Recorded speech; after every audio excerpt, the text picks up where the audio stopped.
And I'm proud to report that just yesterday, the Supreme Court upheld the travel ban and our authority to keep America safe. The travel ban ruling underscores just how critical it is to confirm judges who will support our Constitution, our great, great Constitution. But the Heritage Foundation came out with a report, and this was as of 2 months ago. We've already implemented 64% of our top agenda items, and that's at a much faster pace than even Ronald Reagan. That's pretty good, right? Now, even more good news. 6 months after passing an historic tax cut package, the economy is breaking records. Earlier today, President Trump celebrated America's economic progress. Take a look. The economy is indeed doing well. 6 months ago, we unleashed an economic miracle by signing the biggest tax cuts and reforms. I have to add the word reform, very important word, but the tax cuts is what got us there, and that's what's really doing it. The biggest tax cuts in American history.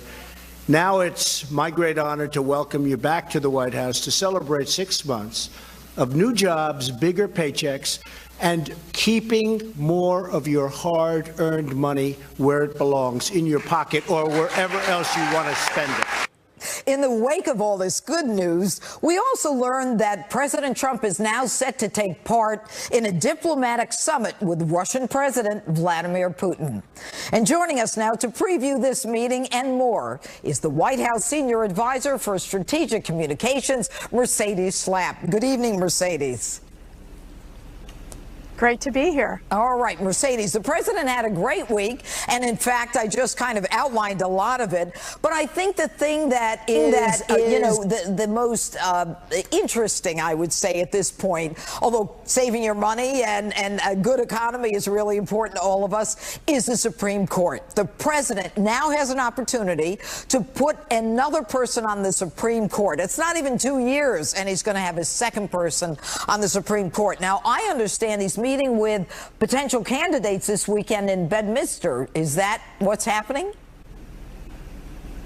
Well, the president is working quickly to see if we can fill this vacancy. Obviously, he has several folks in mind. He actually has, as you know, put out that list of the 25 qualified candidates, and President Trump has been incredibly transparent in this process. In the same time, he's also met with senators, talking with them, getting their input in terms of the Supreme Court justice nominee. And I think what we do know definitely is that President Trump is looking to make this announcement on July 9th. And I got to tell you, the list from that list, you're going to find individuals with impeccable qualifications, with the right judicial temperament, and with tremendous intellect in the mold of a Supreme Court Justice Gorsuch. And it is such an important part of President Trump's legacy. Well, and it's no question, Judge, that President Trump has been the most consequential president in our history. I mean, what he's been able to accomplish, as you said, is absolutely amazing. It's work that he has put his heart and soul to, and in ensuring that Americans every day have opportunities. And, meeting with Putin, I mean, there's that. So July 9, he's going to give us the name of the person that he's going to present for Supreme Court. A week later, he's going to be in Helsinki meeting with, Vladimir Putin. I mean, does the man, his agenda just keeps on rolling. Earlier, 64% of his top agenda items have already been satisfied. Well, we've talked about the booming economic story here in America, his success in ensuring that we have a strong economy. As we know, in the next quarter, it looks like it's going to be, the economists are expecting about 4% GDP growth. I mean, that is impressive. In addition to that, the president obviously focuses on the interest of America's national security. And of course, that means having very strong relationships with our allies. The president is a coalition builder with other nations. And of course, he takes risk. He goes over to North Korea, meets with Kim Jong-un. he is able to move forward in terms of denuclearizing the region, which is incredibly important for world peace. In addition to that, now he's looking to meet with President Putin. And this, again, an opportunity to talk about a range of national security issues that are critical for our country. Will the president be talking to Putin about cyber warfare, you know, the issue that seems to be on the front burner in this country, election interference? Well, I think you're going to see that the president is going to talk about a range of issues, including Syria, Iran, as well as North Korea. I think that you're going to see that, again, the president's going to bring up a variety of issues with President Putin. This is an opportunity for constructive and cooperative engagement with Russia. As we know, when the United States and Russia are working together and getting along, it's good for the world and it's good for peace. And so it's an opportunity, again, for the two world leaders to come together and talk about a variety of topics. You know, Mercedes, it is amazing. I mean, there's so much to talk about. We could do with the positive news for an hour. But with what's happened with North Korea now meeting with Putin as Supreme Court Justice, I mean, the president is on a roll. Mercedes Schlapp, so good to see you again. Thanks so much. All right. And while the Trump agenda saw a lot of progress this week, the deep state continued to collapse, and Deputy AG Rod Rosenstein was in the hot seat. Take a look at this. Why are you keeping information from Congress? Congressman, I am not keeping any information from Congress. And I want to know why you won't give us what we've asked for. Sir, I certainly hope that your colleagues are not under that impression. That is not accurate, sir. And it is accurate. We have caught you hiding Mr. information. Chairman, can we allow? You wrote the memo saying that Comey should be fired, and you signed the FISA extension for Carter Page. So my question is to you, seems like you should be recused from this more so than Jeff Sessions. Congressman, I can assure you that if it were appropriate for me to recuse, I'd be more than happy to do so and let somebody else handle this. Did you not know that Bruce Orr was meeting with Christopher Steele, getting the information about the dossier and supplying that information to the FBI at the same time his wife Nellie was working for Fusion GPS that was helping Hillary Clinton? Did you not know he was doing that for the FBI? Whatever you got, finish it the hell up, because this country is being torn apart. Joining us now are two of the men you just saw, Florida Congressman and gubernatorial candidate Ron DeSantis and Texas Congressman Louis Gohmert. All right, gentlemen, good to have you here. I'm going to start with you, Representative Ron DeSantis. Was our favorite guy, Rod Rosenstein. I got to tell you, I watched that, Congressman, and I was just so frustrated with the smirking and the don't attack me personally and the taking the time to run the clock. But is he keeping information from Congress? Judge, this is really concerning because yes, they're keeping information from Congress, but it's not just a normal Stonewall. What they're saying is Peter Strzok opens this massive counterintelligence investigation against Trump's campaign. We obviously know that was colored with bias. We know all the problems. But when we're trying to get all the details about it, Rosenstein will say, I just can't talk about it. It's classified. It's sensitive. Peter Strzok, when he was in front of Judiciary on Wednesday for his deposition, he wouldn't answer most of the questions because it's classified. So they unleashed the counterintelligence powers of the government, and now they're using that, the sensitivity of that, as a shield to protect them from congressional oversight. That is wrong. Well, it's clearly wrong. And Congressman Gohmert, I mean, you think that these guys are actually listening in on your office? Well, I don't know about listening in, but I've been told that they're keeping an eye on me. And the thing is, though, I mean, look at what they do. They have a history, and especially Mueller and Weissman, they work together on the Russia investigation, where Russia is trying to get our uranium illegally, which they have done. And so that was also under the jurisdiction of a guy named Rosenstein. Right. Rosenstein, Mueller, Comey, Weissman, they are joined together on so much of this stuff. Well, and yet it is incredible. And Judge, you know, you've seen people lie. I can't say what all Strzok said, but during the hours I was watching, you know, you would see him say things that he knew he was lying. He knew you knew he was lying. And yet he was so cool about the way he would say it. And I was sitting there going, golly, he's so good about lying.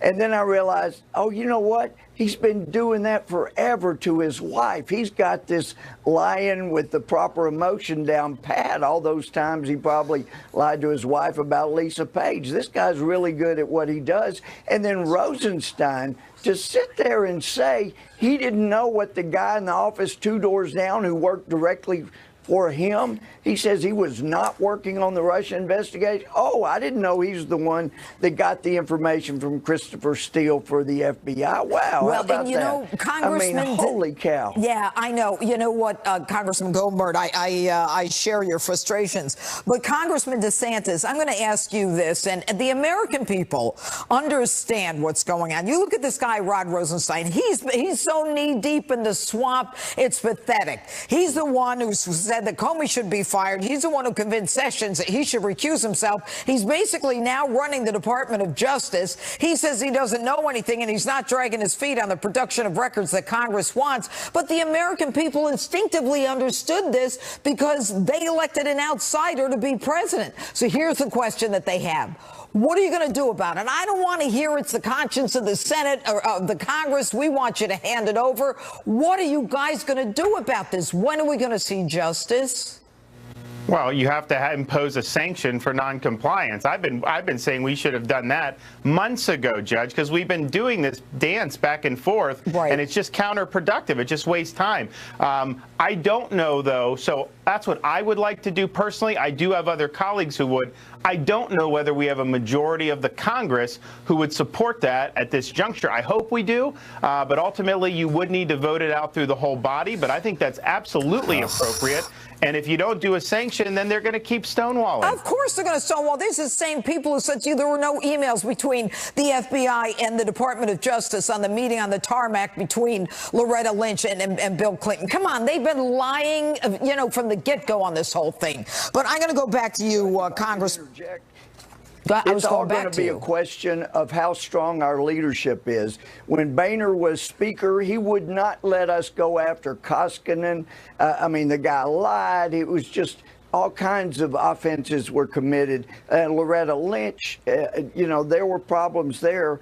But you had the IRS knee-deep in lies and fraudulent conduct, and he wouldn't let us do anything. But if you remember, Trey finally got the assurance, and that's why he went on Sunday shows previous 2 weeks ago and said, we are going to have a vote this week if he doesn't produce this week. And we didn't have a vote that week because it got pulled back yet again. By Our whom? leadership By has whom? Give me a name. Stop saying leadership.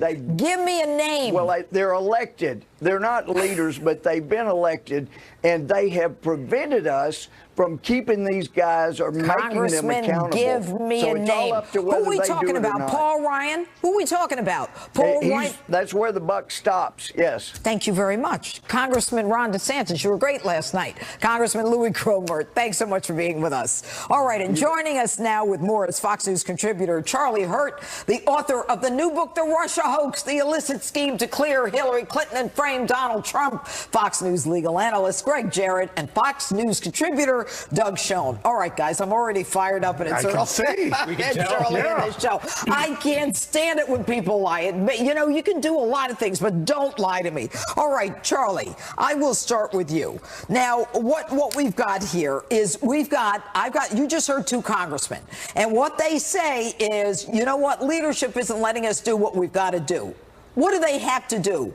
American people are frustrated. That's why they elected Donald Trump. What needs to happen now?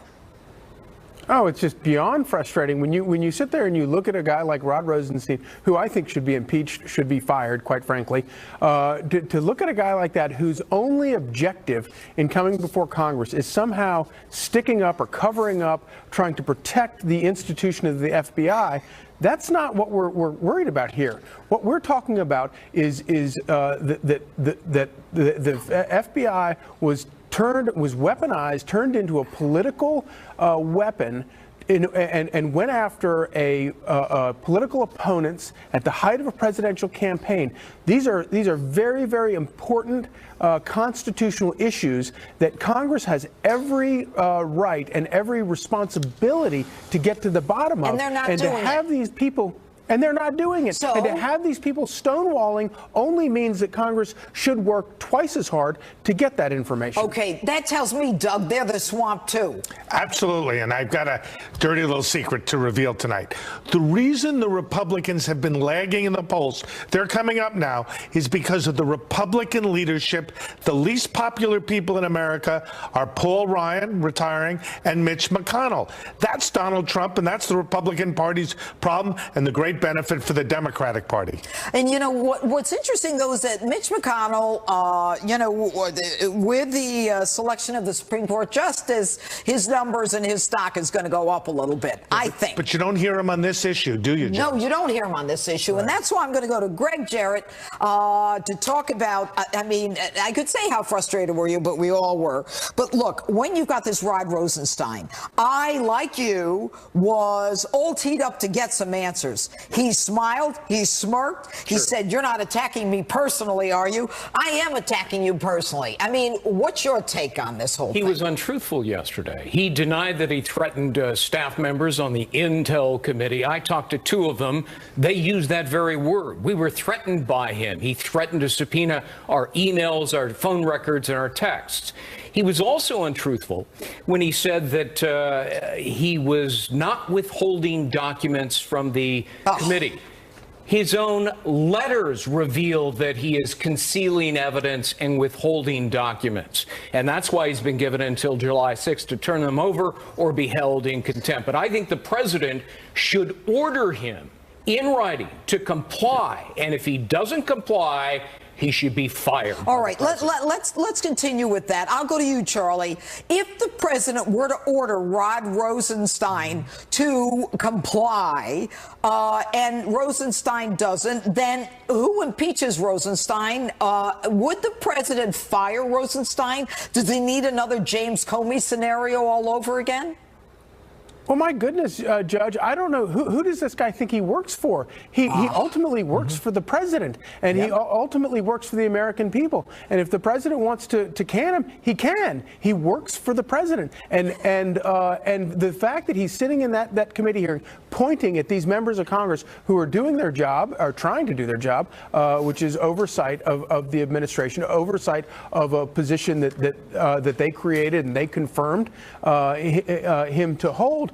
The idea that he's going to sit there and point the finger at him, and of course, Greg is exactly right. The most astonishing thing are the threats that have come from him. But even before the threats made to staffers, he accused, he said that had some comment about how he will not be bribed into giving over information, basically accusing members of Congress of trying to bribe him. And guys, I'm running out of time. I mean, Congress is a co-equal branch of government. This guy is so arrogant and condescending. Should he be impeached? Here's the political problem. It will become a constitutional crisis if the president does fire. Yes, that's what he's banking on. And that's what Rosenstein is. Correct. What do you think should happen? You cannot defy a lawful subpoena from Congress. That is grounds for being fired. It should be done if he continues to obstruct. It has never happened. Let's do it now. I'm with you. Thanks, guys. Coming up on this special edition of Hannity, Hillary Clinton is the latest Democrat endorsing incivility on the left. Governor Mike Huckabee will react to that and much more next.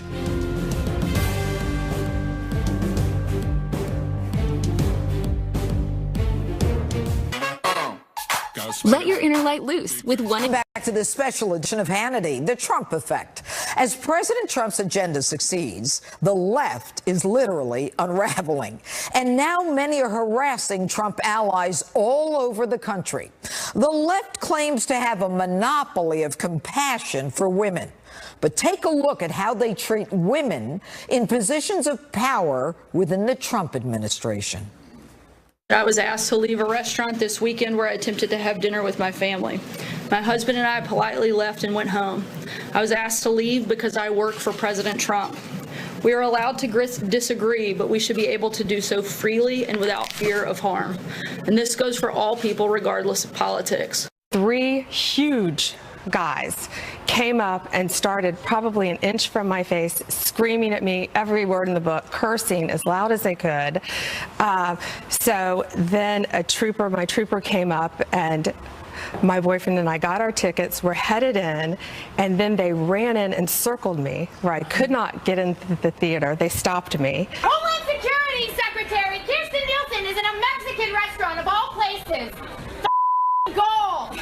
Shame on you. Shame! Shame! Shame! Shame! Shame! Shame! Shame! Shame! Shame! Fascist pig! And on Tuesday, a group of protesters in Georgetown harassed Senate Majority Leader Mitch McConnell and his wife Elaine Chao, who serves as President Trump's Secretary of Transportation. Following these outrageous displays, many on both sides of the aisle have called for civility. But when Hillary Clinton was asked about these calls, she responded, quote, "Oh, give me a break." But the left's rhetoric is not only targeted on Republicans in leadership positions. Take a look at calls from the left to get rid of ICE. I think there's no question that we've got to critically re-examine ICE and its role and the way that it is being administered and the work it is doing, and we need to probably think about starting from scratch. I think we need to abolish ICE. That seems really clear. They have strayed so far from the interests of the American people and the interests of humanity. We need to abolish it. Eliminating ICE, for instance, and President Trump. Yes. ICE isn't doing what it was created to do. It's being used as his own personal police force, and in those actions, it's actually making us less safe. I don't think ICE today is working as intended. Well, you think you should get rid of the agency? I believe that it has become a deportation force, and I think you should separate the criminal justice from the immigration issues, and I think you should reimagine ICE. Joining me now with reaction, Mike Huckabee, Fox News contributor. Good evening, Governor. Now, I can't imagine, as a father, what it's like watching your daughter stand at that podium and talk about her being harassed out of a restaurant because she works for our president and you know, a man who is both a friend of yours and obviously someone that she admires a great deal. Give us your reaction. Well, it's very frustrating to see that the owner of a restaurant not only bullied my daughter and threw her out of the restaurant, but showed a level of bigotry. And if you're going to be that bigoted, then put a sign on your restaurant that says, no shirt, no shoes, no Republicans, no service. I mean, at least be honest about it and say to people, we don't want your business. We don't want the likes of you at our lunch counter. You can't even sit on the back of the bus. But that's pretty sad in our country. I think Sarah handled it with a lot of dignity and class, probably more than her old man would have done. Well, and then, you know, she, of course, is someone that all of us have a great deal of respect for. And she called herself, as has done the president, for civility. And then good old Hillary, who I thought was still in the woods, comes out again and says, you know, forget about that. Give me a break. What's your take on Hillary Clinton's basic rejection of civility as the way to approach this problem? Well, not a surprise coming from the person who called the Trump voters a basket of deplorables. It's clear she has not gotten over the loss. But here's what's even clear. This November, Americans will make a very significant decision as to whether they want to elect the Democrats who want to get rid of ICE and open the borders and treat people who come here illegally with great level of open arms, regardless of their criminal background, and even let them vote, for heaven's sake. Yeah. Do we want a party that lets illegal aliens get treated better than we do citizens simply going out to eat or going to a movie? And that's the America that people will choose. Do you want the civil one where you get to go to a restaurant, or the one where you don't unless you're an illegal? And then, of course, come on in and we want to arrest you because we're getting rid of the police force, the very people who try to keep these folks out. You know, I must tell you, Governor, when I first heard the woman who's running for governor was on Sex and the City, Cynthia Nixon, when she says we should get rid of ICE, I'm like, yeah, it just goes to show you someone who's never been in government before. But then they all started taking on this mantra. I had to stop and say to myself, what is happening in the United States of America?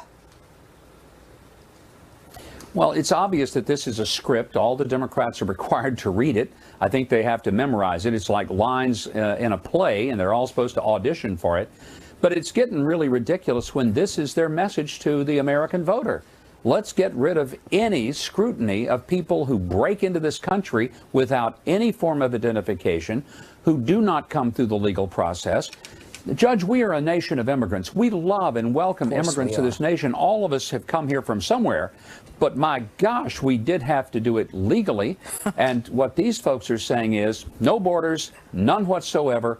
I can't go to any country in the world and just walk right in.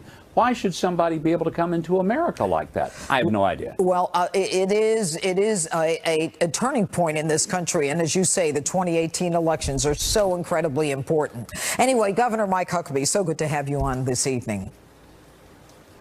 Thanks. Always a pleasure, Judge. All right.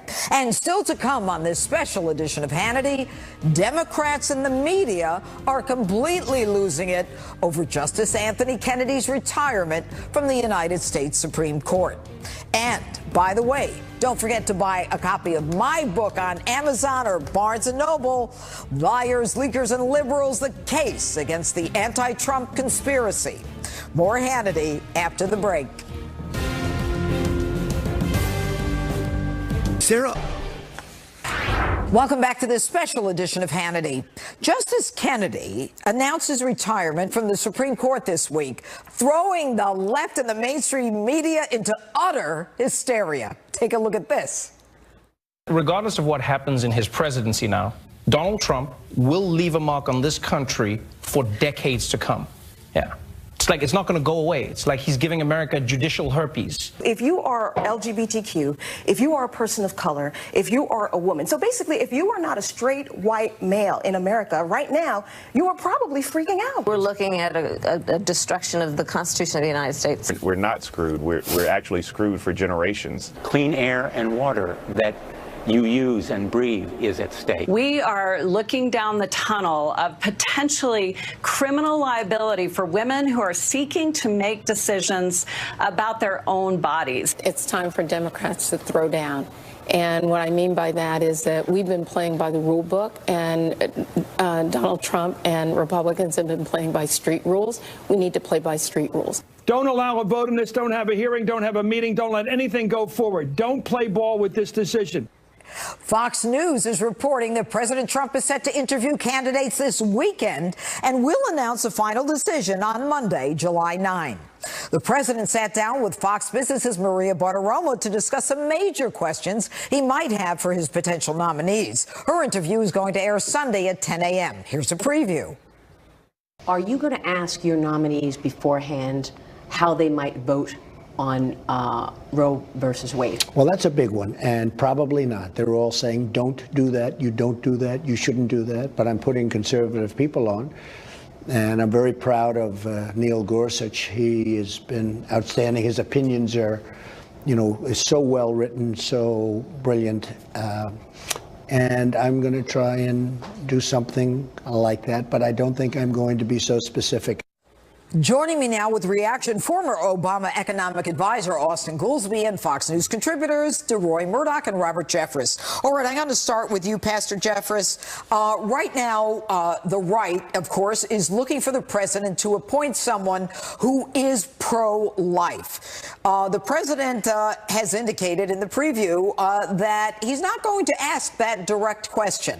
What do you think the president is going to ask as it relates to whether or not a person is pro-life?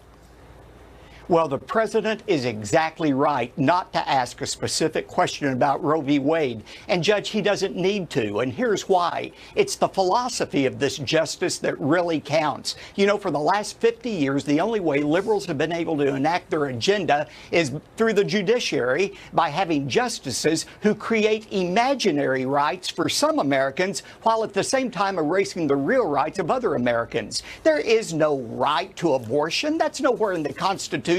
But there is a right to life that has been erased for 50 million children butchered in the womb since 1973, Roe v. Wade. What? And if the president, and I know he will appoint a conservative justice with a conservative philosophy, Roe v. Wade and all of these other atrocities from the judiciary will take care of themselves. Austin Goolsbee, all right, so I assume you're going to have the opposite opinion, but isn't the president almost required to suggest someone who is an originalist, who is a constitutionalist? I mean, I think we can all agree that justices are not supposed to write the law. They're supposed to interpret precedent. Yeah, look, I can see why the Democrats that you showed on the clip are as agitated as they are. Justice Kennedy is really quite a centrist justice. He's kind of the deciding vote on a lot of these cases. Right. And by most of the indicators, we don't know who. I've seen your name rumored, Judge Jeanine, so I'm not going to ask if you're going down an interview, but it depends a great deal on who he replaces Justice Kennedy with. By most indications, it looks like somebody who's going to be quite a radical departure from what Justice Kennedy was. And if they do that, I don't want to get in an argument about the issue of abortion. It's a very emotional issue. Just the polls indicate that more than 2/3 of America do not want to overturn Roe versus Wade at this point. All right. And so if you put in a justice that does that, we're going to have problems. Well, I don't know if we're going to have problems, but DeRoy, let me ask you this. Is there a requirement that because Kennedy is very often the swing vote, that the president is required to suggest or nominate someone who's going to be like Kennedy, or he can nominate anyone he wants? He can nominate anybody. He could nominate a very left-wing judge if he wanted, a very right-wing judge, a centrist. I assume he's going to pick somebody off that list that he publicized. 21, originally it was 21, it's up to 25 judges, which basically have been vetted by the Heritage Foundation, the Federal Society. He's been very public. He's been very open and transparent. Most of these names were out there before he was elected, so people knew what they were going to get when they voted for him.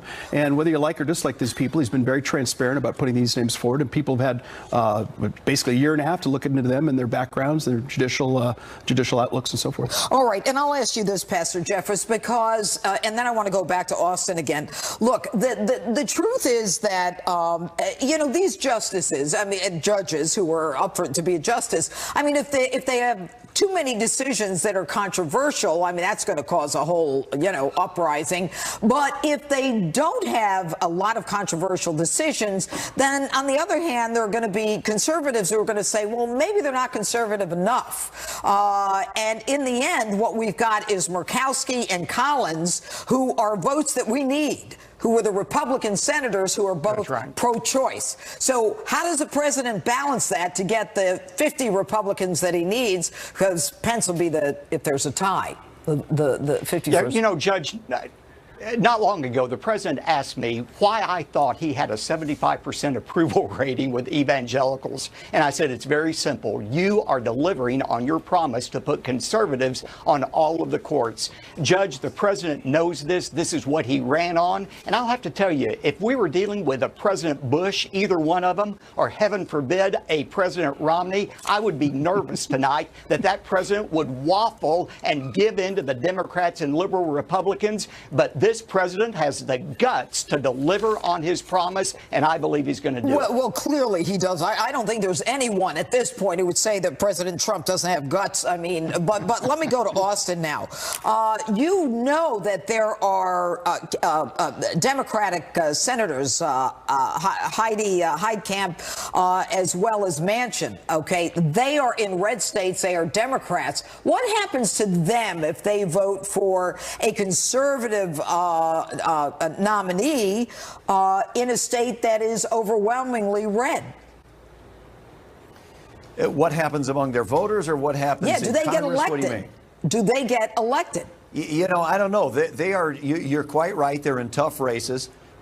You know, I would be remiss not to remind everyone that the Democrats were in office and they had the longest filibuster and held up the proposed Justice Merrick Garland. So you can see why the Democrats are feeling like this was a power play that was not justified. I think the Democrats in red states that are in tough races, it's going to matter a lot to them who gets nominated as a candidate. It's going to be a does conservative. That candidate We seem all like know someone it. reasonable, or does it seem like someone extreme? It's going to be a conservative, and they're not going to be happy. If they're not happy with people going into restaurants, you can be sure they're not going to be happy with the president's nominee. Thank you, gentlemen. Thank you. And coming up, Daniel Hoffman and Sebastian Gorka on President Trump's upcoming summit with Russian President Vladimir Putin, as this special edition of Hannity continues.